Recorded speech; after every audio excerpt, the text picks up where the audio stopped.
तर नवनीत राणे यांच्या विधानाचा विपर्यास करण्यात आलेला आहे असं रवी राणा यांनी सुद्धा म्हटलेलं आहे। नवनीत राणांच्या प्रचार सभेतील विधानावरती रवी राणांनीही प्रतिक्रिया दिली आहे। विरोधक चुकीच्या बातम्या पसरवत आहेत, मोदींची हवा जमिनीपासून वरपर्यंत आहे असंही रवी राणा यांनी म्हटलंय। सोबत आमदार रवी राणा आहेत, कसं पाहता नवनीत राणांच्या या वक्तव्याकडे? नाही, नवनीत राणांनी जे बोलल्या त्याच्या वाक्याचं तोडून मोडून मीडियाने पुन्हा, जसं बावनकुळे साहेबाबद्दल त्या बोलल्या होत्या की बावनकुळे साहेबांनी सांगितलं होतं की आमदार रवी राणांना सुद्धा नवनीत राणा पक्षात आणतील। त्यावर बच्चू कडूंनी वक्तव्य केलं होतं की रवी राणासुद्धा भाजपमध्ये जाणार आहे। तर बच्चू कडूला सांगितलं होतं नवनीत राणांनी की आमच्या दोघांच्या मधात बोलू नका, आपापलं काम करा।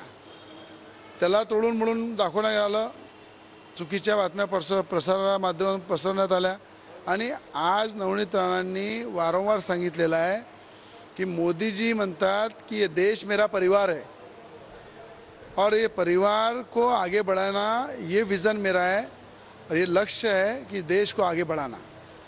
आणि घर चलो अभियानाच्या माध्यमातून घराघरामध्ये जाऊन खऱ्या अर्थानं कमळाला मतदान करण्यासाठी आणि देशाला मजबूत करण्यासाठी लोकांचे आशीर्वाद घ्या, हे मोदीजी स्वतः म्हणतात।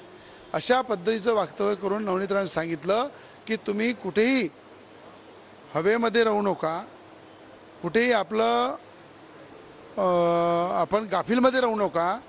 मोदीजींनी सांगितलं आहे घर चलो अभियान त्या माध्यमातून घराघरापर्यंत पोचा, असं नवनीत राणांनी सांगितलं। आणि त्यालासुद्धा तोडून मोडून काही विरोधकांनी त्याच्या बातम्या बनवल्या, त्याच्यावर बाईट दिल्या। त्यांना माझं सांगणं आहे, देशाच्या पंतप्रधानांची हवा ही जमिनीपासून तो मोठ्या प्रमाणापर्यंत आहे। आमदार रवी राणा, कॅमेरा के दातोंडे, मी स्वप्नील उमाप, TV9 मराठी, अमरावती।